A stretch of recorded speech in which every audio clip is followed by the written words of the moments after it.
اس کے بعد انشاءاللہ عز و جل اللہ کی عطاؤں سے آپ اس کے فائدے ملاحظہ فرمائیں گے۔ اور یہ بھی عرض کر چکا ہوں کہ کوئی بھی تعویذ جو پینے کے لیے بتایا گیا ہے اس کو کسی ایسے انک والے پین سے لکھیے گا جو کہ حل ہو سکے، کسی پکے پین سے پوائنٹر وغیرہ سے مت لکھیے گا، ورنہ یہ پانی میں حل نہیں ہوگا، اور پھر جب حل نہیں ہوگا تو ظاہر ہے کہ پیا نہیں جائے گا، تو پھر مسئلہ ہو جائے گا۔ ہاں، محبت والے جو تعویذ گلے میں ڈالنے والے جو سفر وغیرہ کے ہوتے ہیں یا دیگر ٹاپک کے جو تعویذ ہیں جو باندھنے کے ہوتے ہیں، اس کو تو آپ کسی بھی پوائنٹر والے پین سے بھی لکھ لیں گے تو انشاءاللہ کوئی مسئلہ نہیں ہے۔ جو پینے والے تعویذ ہیں وہ انک والے پین سے بنائیے گا، اللہ کے عطا سے انشاءاللہ کرم ہوگا۔ ضرور عمل کریں، انشاءاللہ فائدہ نظر آئے گا۔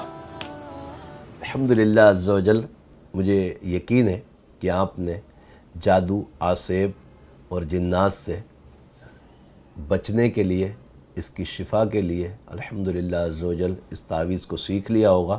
طریقہ جو میں نے عرض کیا ہے اسی طریقے سے بنا کر اس کو پیجئے گا، اور بناتے وقت یہ بھی ذہن میں رکھیے گا کہ کسی ایسے انک پین سے لکھا جائے جو پانی میں حل ہو جائے۔ ہرگز پوائنٹر وغیرہ سے مت لکھیے گا کہ وہ حل نہیں ہوگا، پھر ظاہر تعویذ حل نہیں ہوگا پانی کے اندر تو آپ کو فائدہ اس سے نہیں پہنچے گا۔ تو انک والے پین سے، جو بھی انک والا پین ہو جو حل ہونے والا ہو پیپر پہ، اور پیپر کی احتیاط جا بجا میں نے ویڈیو میں عرض کی ہیں کہ بلینک پیپر ہونا چاہیے، کسی بھی قسم کی لائن والا پیپر ہرگز نہ ہو۔ بعض اوقات ایسا ہوتا ہے کہ بلینک پیپر بھی نظر آتا ہے، جب اس کو ہم روشنی کی طرف دیکھتے ہیں اس کے اندر امبوزنگ ہوتی ہے، اندر کچھ لکھا ہوا ہوتا ہے۔